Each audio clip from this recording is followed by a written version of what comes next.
It's the same thing at church. A lot of people even, start to carry out those resolutions and they're just really dedicated. And then a few weeks is, well, I don't have time today. And then it's, like that commercial used to say, my self-winding watch didn't wind today. And pretty soon, they're not there. Because this teaching can be tough to live. Do you think? I do. Because you have to dedicate yourself. You really have to be there. Some people start and they stutter. Some people really stick with it. I know people in this room who have been in this teaching for years and changed their lives. I hope it's changed yours. I know it's certainly changed mine.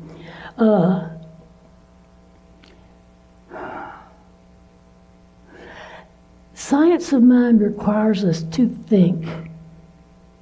It doesn't tell us what to think, but it teaches us to think. There are people who come in and they really accomplish amazing things. Some of them say, I got it, and they don't come back. Some of them just keep going for years and years, like some of us here in this room. You know who you are. It takes time. It doesn't always happen instantaneously when we want to change things. Maybe it does. I know there are people who have had instantaneous changes. That hasn't happened to me most of the time. It's been a gradual change as I learned to think differently, because that's what it does. So, when newbies transform their bodies or their spiritual experiences, they find out that it actually takes a whole lot of dedication, focus, sacrifice, and continued practice. Business as usual without change doesn't cut it when you want to have a big change in your life, or however big that change is. Because if we're doing business as usual, it's not going to change. Science of mind teaches us that God always says yes, always responds to our prayers. So if that's so, why aren't most of us experiencing just amazing things all the time? Why aren't we having our stated goals happen? Well, my experience and observation is that because it involves change. Now, when I want something to shift, the Lord is speaking to me. I really don't want to change. I just want to have the change I want to have happen. It's like you can't be too thin and have too many silk blouses. Well, you can be too thin and you can have too many silk blouses. It's true, you can. But however, when faced with change, most people don't like it. Raise your hand if you just love change. And if anybody raised their hand, what if it's a change you don't like? Like one of those sudden changes in jobs or financial affairs or relationships. Keep raising your hand if that's something you look forward to have happening. And maybe you do. Even with years of practice and study, when change comes up for me, I can feel my resistance come right up there, Sometimes you think, I never heard of this teaching. But what happens is I catch myself faster and faster each time and realize, okay, I see why I'm not changing. It's because I'm not changing in here, inside, because that's what it takes. Everywhere you and I are, every minute, we stand on sacred ground. That's it. We stand on sacred ground. We have immeasurable power at ours that we can use any moment. We have the power in the universe. Every act is sacred, and I know it. I just have to remember it sometimes. Did you ever have anybody's name you've known for years, and you see them, and all of a sudden you can't think of their name? Well, that's kind of like that for me. I can't think of God's name for a moment, but then I get over it, and I just move right on and work with myself. But when we're talking some real change here, something significant, I suddenly hear Delbert McClintock in my head singing just for me.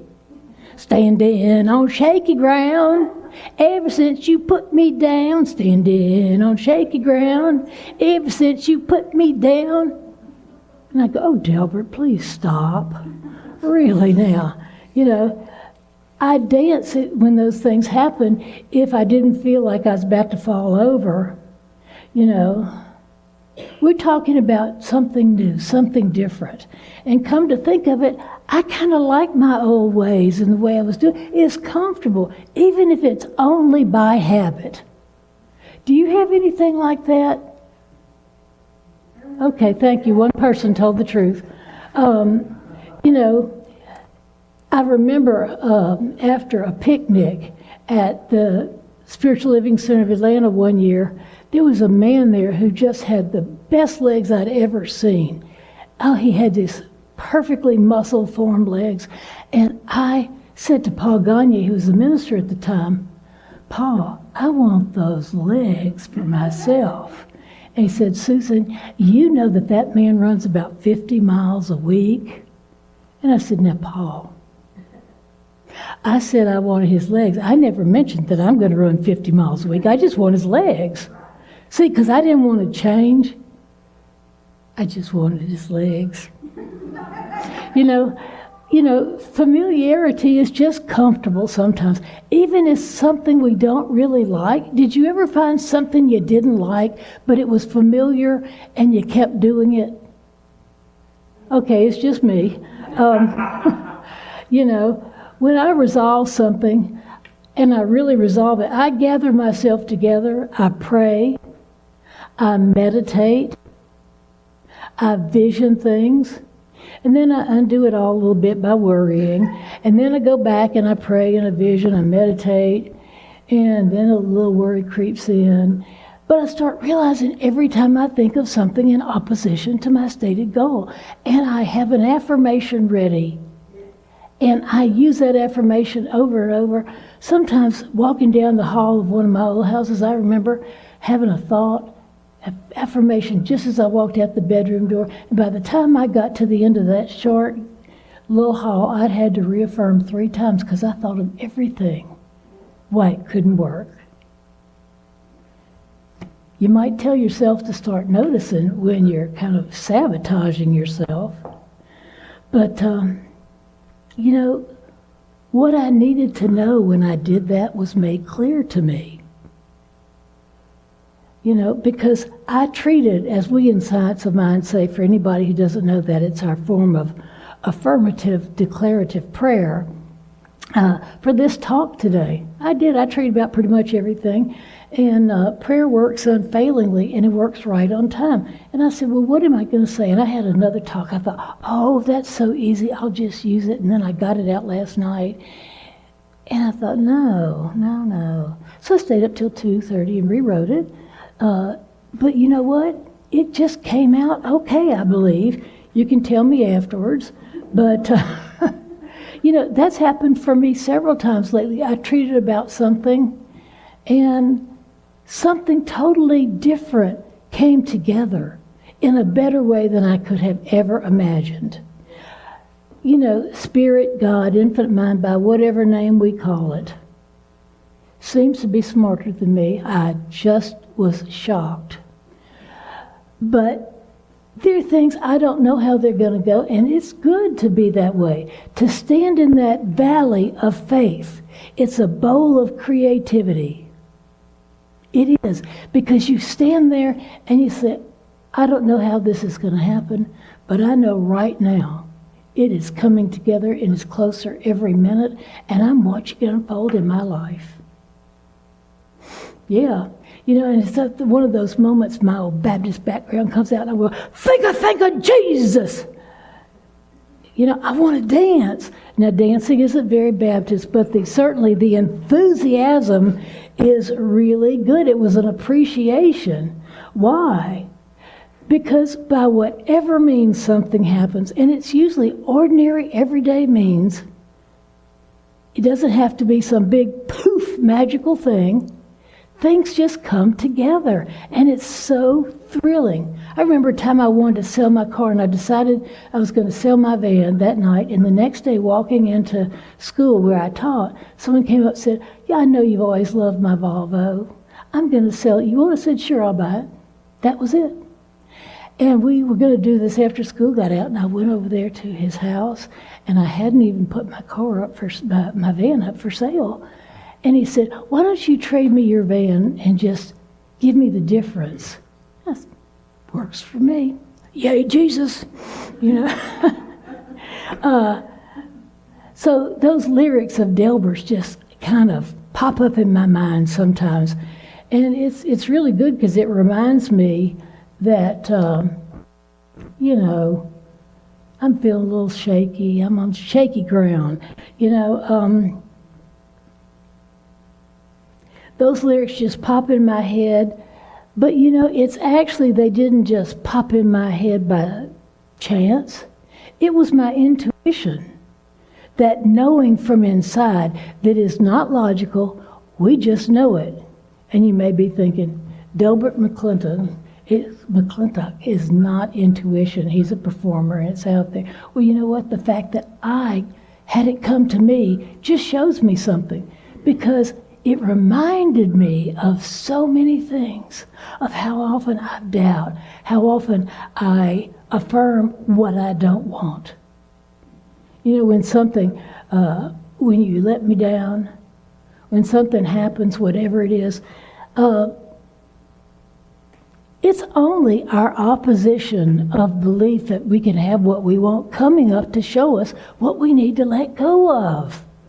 And it comes up in direct proportion to how strongly we don't want to let go of our old ways of doing, being, and thinking. I realize that myself all the time. It is Spirit's inspiration. And some of you may be thinking, what is she talking about? And why in the world did they invite her to speak today? Really, but that is true. I want to tell you, intuition is very powerful. It comes from within. Listen to it. You'll learn how to tell the difference between what is the ego talking. I really don't need a Jaguar. Although sometimes I have thought that maybe someone should give me one. I don't. But my intuition said, get a Prius, you'll love it. And I did. There's a difference, and you'll learn, and you only learn by the experience of practicing. Some people say, well, how do you know? You'll know. It feels differently. When I meditate, if I ask a question before I go into meditation, let it go, either then or sometimes later, suddenly an idea will just pop into my head. And it's a good idea. It's very different from what I was thinking, but that's the way intuition works. And sometimes what people say when they hear about intuition is the equivalent of that Southern way of saying, that's nice.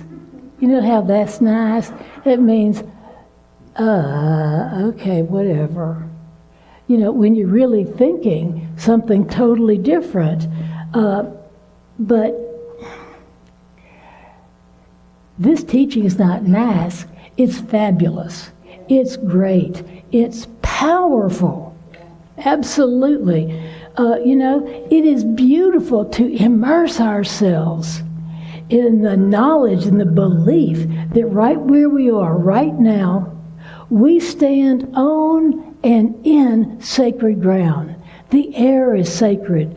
Your hands are sacred. The tablecloths are sacred, because everything is made of nothing but God, expressing in different ways. So if you feel like you're standing on such shaky ground, just remember, Rock of Ages or some other something that will speak to you that you're actually not quivering on the ground. There's no earthquake in your consciousness. It's just a feeling. And there's something more on the other side. In fact, when things come up in opposition, what you can know is, it's working. It's showing you what you got to let go of. Boy, do I dislike that. You know, but immersing ourselves in whatever works for you, it's wonderful because I can relate it to my childhood. I would go to church and the ministers just seemed like they shouted the same thing over and over and over again. It's something that I just couldn't relate to. These were people several thousand years ago and with weird names. But what I remember is looking in that Baptist church at the stained glass windows, and they were beautifully colored, rich deepness to them. And they told a story that while I don't know if I totally accepted it, it lifted me and it held me, and I felt an expansion within me. And it was wonderful. I didn't agree with everything that's being told to me. Can you imagine a bright kid going in, hearing about all these miracles, and somebody dead rising 3 days afterwards, and not go, I haven't seen that one. But really, it was that feeling I got, not just the words that were said from the platform or in the class, but looking at those pictures, and I just felt my heart open. You know, something for you, whatever calls that feeling up of expansion, of knowing something bigger, capitalize on it. Find it and use it. You know, because it's magnificent when you connect with it. So I want you to stop for a minute and humor me, would you? Would you close your eyes? Just take a couple of slow, deep breaths.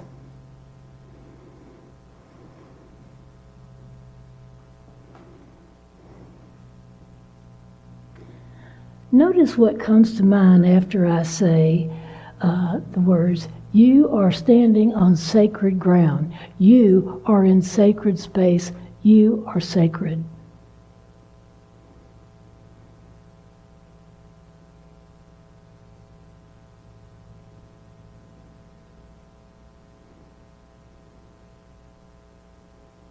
And when you're ready, just come back to the room, open your eyes.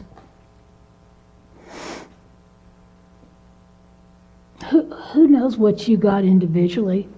You know, perhaps it was a vision of a place you love, a memory of it, someone you care about, a religious experience you had, or whatever it was. You know, your puppy, or a time you felt really, really connected. And some of you may be thinking, I didn't get anything at all. It didn't work. What's wrong? I used to feel that way. I'd be in a meditation group and they'd all be sitting there and they're connected with their spirit guides and, you know, who else? Buddha, Jesus, I don't know. And there I was thinking, my back sure is getting tight. How long do we have to sit here? How come they all get stuff and I don't? And when I realized that was my fear coming up, that there was nothing there for me, that God wasn't there for me, that somehow I was defective and I didn't work. But actually what I learned is it came up so I can release it. Just keep breathing through it, I remember. You know, you may not believe that the ground is sacred. You may not believe that you are sacred. You may say, I didn't get anything. Whatever you got, have no judgment about it. Have no judgment, because all it is information. It is not written in stone that this is the way it must be, because we have choice and we can choose all the time. It reveals something to us about ourselves. You know, you may feel that connection when you think about that deep connection. You know, even if it doesn't come at the moment, it will come in the right time. Have faith in that. On multiple times, people have said to me after I did a breathing meditation, that was so relaxing. I wish it had never stopped. Oh, I just felt so good. I guess we just can't do this all the time. And I think, yeah, you can. And you may think, well, you know, I'm not going to sit around meditating all the time. this platform is ringing. Meditating all the time. Well, you don't have to. You don't have to. We can, for a minute or even an instant, expand our awareness. It doesn't have to have words. It can just be a feeling of knowing that we're connected, knowing that we're not a mistake, knowing that we are the offspring of the highest and mightiest that created everything. And that can happen just in an instant. Absolutely. There's a way in which, and in that moment, time can expand. Have you ever had time expand? Something that seemed like but it was really only an instant? I have, and it's kind of like that. When I remember something, I can go in and, just like I had to walk down that hall and reaffirm my desire 3 times, that can come to me as I expand my consciousness. This is the way it works. This is how it works. We are co-creating with the infinite. I don't make anything happen of myself, neither do you. We co-create with the infinite. We do it through our thoughts and our feelings, our beliefs and actions. Sometimes we don't even know what we believe. But it is still creating nonetheless. And some of these things come up and seem in opposition. They're just to show us what we believe. You know, I'm not ugly and my mother doesn't dress me funny. I'm not going to be living downtown Atlanta over a warm grate, thankful for the air in winter. You know, sometimes I get awful eyes like that. I'm sure no one does it but me, but really, things can work in such mysterious ways. But at those moments when it doesn't feel like it's happening, I'm on shaky ground. And I have to admit it, I've been on shaky ground. It feels like there's just an earthquake inside of me going on. How can this possibly happen? How can I get over this? Or what in the world am I going to do? It may be, for some of us, a financial situation, a health situation, a relationship or work situation. Or all of those, or some combination thereof, that come to us. And we think, this is insurmountable. This is it's too big. Well, it's not. Nothing is impossible in the mind of God. It may not look like what you think it's going to look like. It's probably going to be better if you keep your thoughts focused.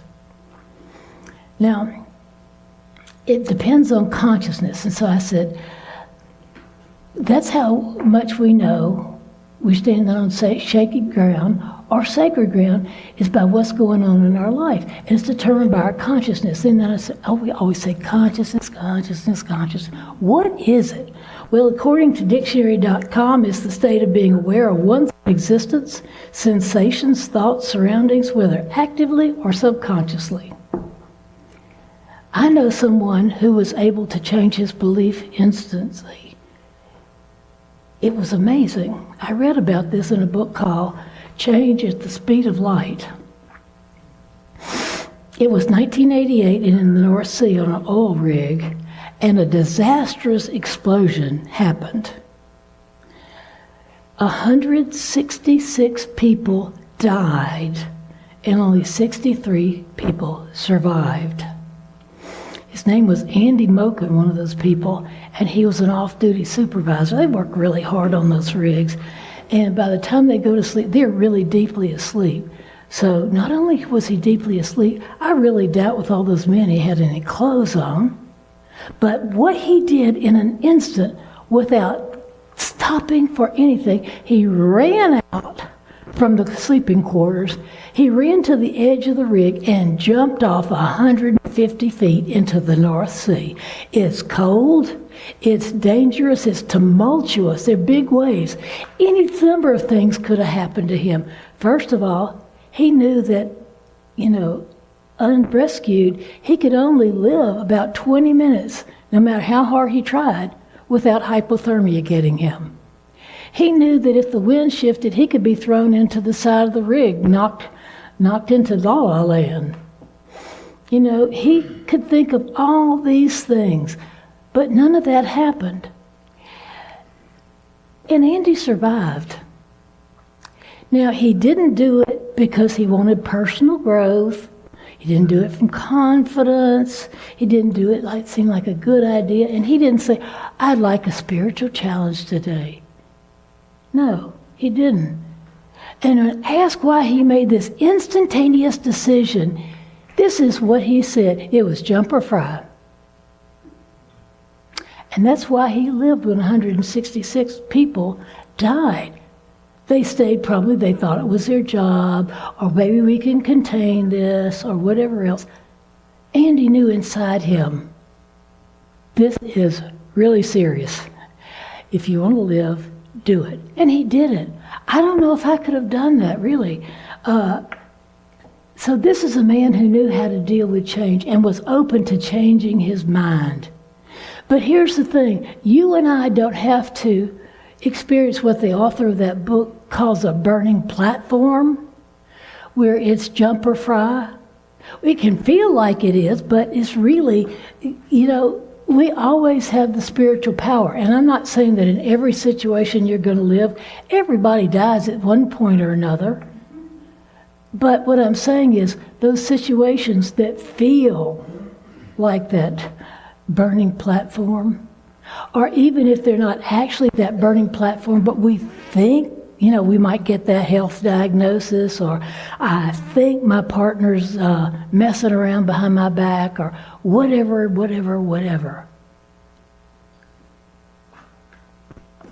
When we decide to change, and not just thinking about change, you can't just say, it's like all those people who go to the gym, I'm just going to be Arnold Schwarzenegger by the end of this year. Don't, because he took steroids, had to have open heart surgery. But, you know, you really decide you're going to do it. And you go out and you start making the change. And things come up to meet you that you may have never imagined. They will. The road clears. You can see more clearly. People come to you that you never might have even thought of. You know, those unchangeable situations, they are changeable. They are. Spiritual laws such as God is all there is. I am one with that vast intelligence. I am a divine creation of the Most High.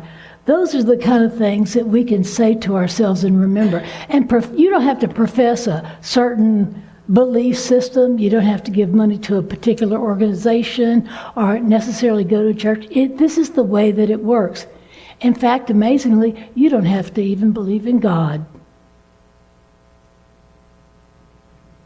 Spirit knows what it's doing because it takes what we put out. We're like a transmission system, and it goes out and it comes back as our experience. So, you know, if you want to think you have to go to a certain place, do a certain thing, give a certain amount of money to a certain organization, okay, that's the way it is for you. Or my favorite biblical phrase, yea and verily, which means yes, yes, yes.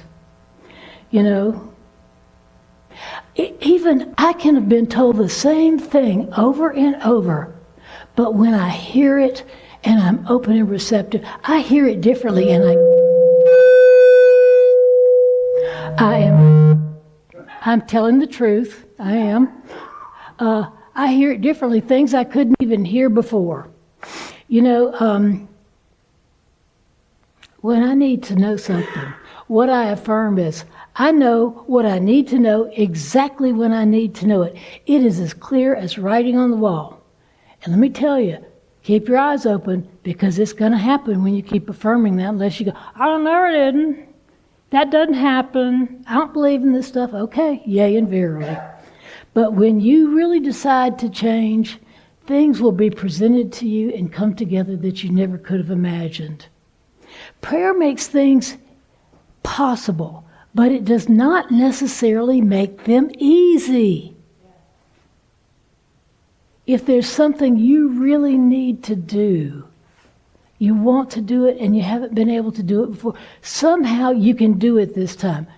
Doesn't make it necessarily fun, like quitting smoking or stopping stopping sugar or going through chemotherapy, recovering from a financial downfall.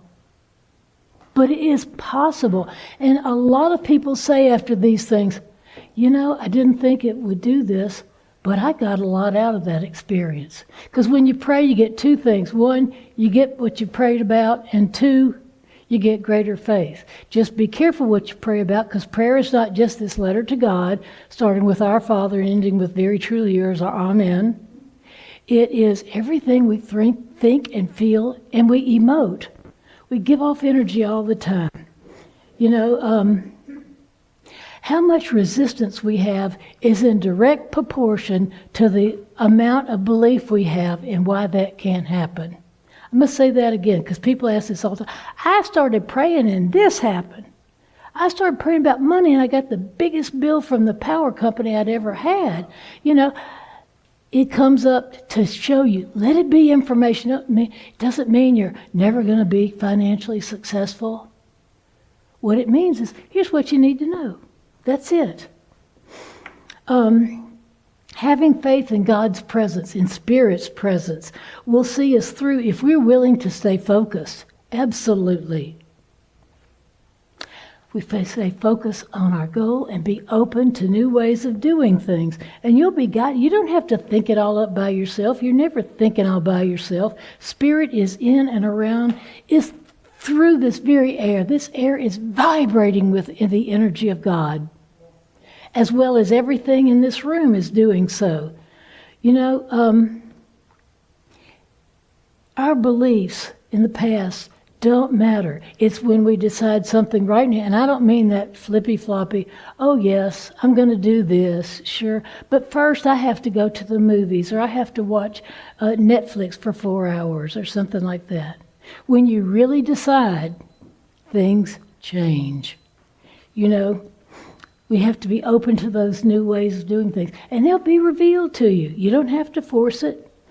We are powerful. I'm going to repeat this because it's so important. We are powerful beyond our understanding of how powerful we are. Do you get that? We are powerful beyond what we have imagined that we ever could do. Enlarge your vision. Get a greater God, I was taught, because God responds and change is possible. And it's divine design that we're powerful.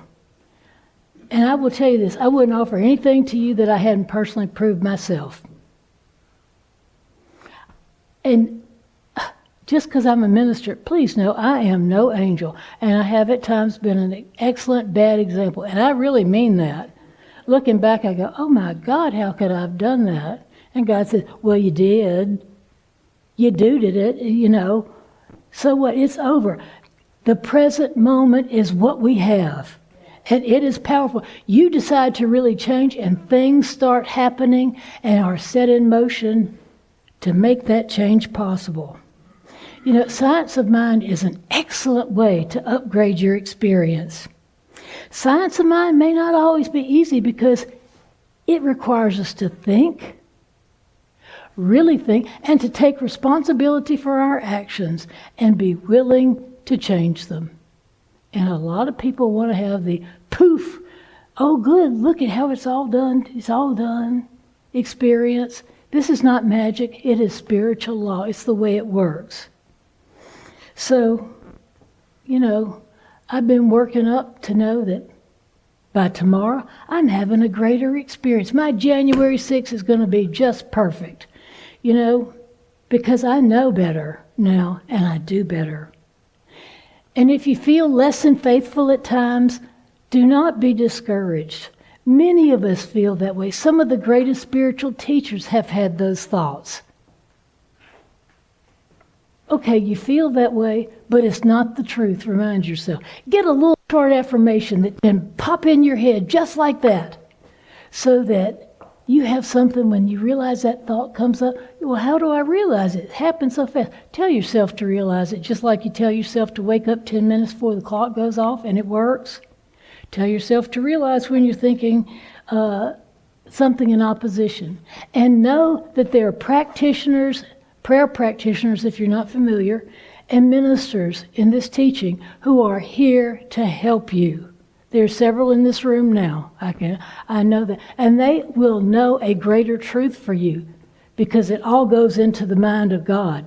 So nothing is impossible. You don't even have to have the same sex that you were born with. Isn't that amazing? We never thought that would happen, but it does. But individually and collectively, we can change this world. We can change our own life. We can change our own experience, our communities, our city, our country. We can have clean air. We can have peace as soon as we believe that it's possible. I know peace is possible. It's our belief that it's not as a species that's keeping it going. Know that you are powerful. Know that we can create together, and you can certainly create individually. It's true, it's possible. There is a spiritual revolution going on that's coming up like a wave from the bottom of the sea, the likes of which we have never seen on this earth as we gather together and know something better. Absolutely. We can rewrite the story of this earth.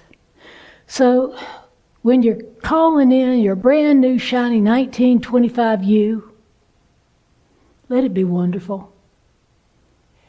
Direct it to be wonderful because it is so. You can flourish, and let me know about it because we're blessed and so it is. And so it is. Thank you, Reverend Susan. Good talk this morning. And I'm going to introduce Lynn Bryce, who is, I was thinking of her title, is that she's the legal secretary of the board. Anyway, I'm all the above, yeah. Well, I'm a face that you haven't seen up here before, and we thought it might be a good idea if you saw somebody different say the same thing. But I was going to say that I was dragged into doing it, but I wasn't. I volunteered, and the reason I volunteered is because I really believe that it's true. I'm going to ask you for some money. It's not easy. Nobody wants to do it. But ever since the pandemic, your board has been working hard about it, with doing more with less. We've pared down, we've shaved off, we've cut back, we've fine-tuned. In essence, a whole lot of volunteering has been going on. And we think it's paid off. CSL Midtown is at its core. It's a small but committed group, and we are yearning to do more than just thrive, or more than survive. We want to thrive. But in fact, we are breaking even. What does that mean? So that's why I'm standing here, to tell you what breaking even means. This is where we are. At the end of November, we had just under $19,000 in the bank. That is less than we've had for many years, for sure, but it's more than we've had in a while. So that's a good sign. Our monthly contributions, however, have been $3,000. That's fine. Our monthly expenses are also about $3,000. Therefore, we're really not making any progress, and we have goals to make the community bigger and stronger, and we have goals to have a senior minister. But we're kind of far from doing that at our current rate. And we thought it was really important to just put the numbers out there so that you understand that. This, of course, is where you come in. If you've already responded to the snail mails and emails that we sent out, we thank you. Thank you for your contribution. And if you haven't, now's the time for you to give it some more thought. If you're a sustaining contributor, why not up your ante 15 to 25%? It may sound like a lot, but if you break it down to monthly or weekly or daily contributions, it's really not that much. It might be you don't go out to dinner once, or it might be you cut back on extra coffee every day. If you're a giver on the go, why not become a sustaining member? We can do more if we know what we have to plan with. NPR tells you that every day. It's not an original thought. And if you're just getting started, if you've only just begun, think about what brought you here. What was happening in your life that made you go online, tune in? What made you walk through those doors? And when you walked through, were you met with a smile? Did you feel part of a community? We hope that you did. But you can also help us increase our bottom line by giving us some more warm bodies. If we bring heart to your life, if we bring you a community, then you can do the same for others. You have friends, right? Invite them. Share your Sunday celebrations online. If people see what you're looking at, they might give it a try sometime. It just takes once. We all walk through the door the first time. And for those who have wandered away during the pandemic, if you know who any of those people are, invite them back. They were here for a reason once before, and chances are they'd be happy to come back. But it's just like Susan said, you don't go to the gym, and then you just never go to the gym. This is a serious ask, and it's not easy. If you can see us as a warm and thriving community where friendships build community and community builds spiritual progress, then we welcome your generous contribution. Because what we do know for sure is all thought is creative, and how we choose to think creates our personal experience. That's it.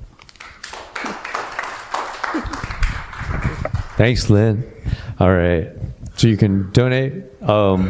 If you're here in the back of the room, there's a basket to give donation in person, or you can go online, cslmidtown.org/donate, or scan the QR code. Thanks, everybody. Now we'll do our affirmation of life. Well, okay. Raymond Anderson online next week. So, yay, we love Raymond. And so making space for it, whatever it is, I think that's God in our hearts. So, and then Sundays at 10, before the service, there's an online discussion group. So you can join that on Zoom. Go to the website, click on Zoom, and it will take you right there. All right, so now our affirmation of life. I leave this place now knowing something better than I knew before. I go forth into the world with a heart full of love and a mind full of good sense. I live in a greater way, knowing that I have within me everything I need to create the life I desire. I give thanks for this understanding, and I am grateful for the spirit of life that lives through me. And so it is. And we're not going to go try and do the online thing. We were having... There is a power for good in the universe, greater than you are. Yeah, Diego wanted to get going. And you can use it. Thanks, everybody.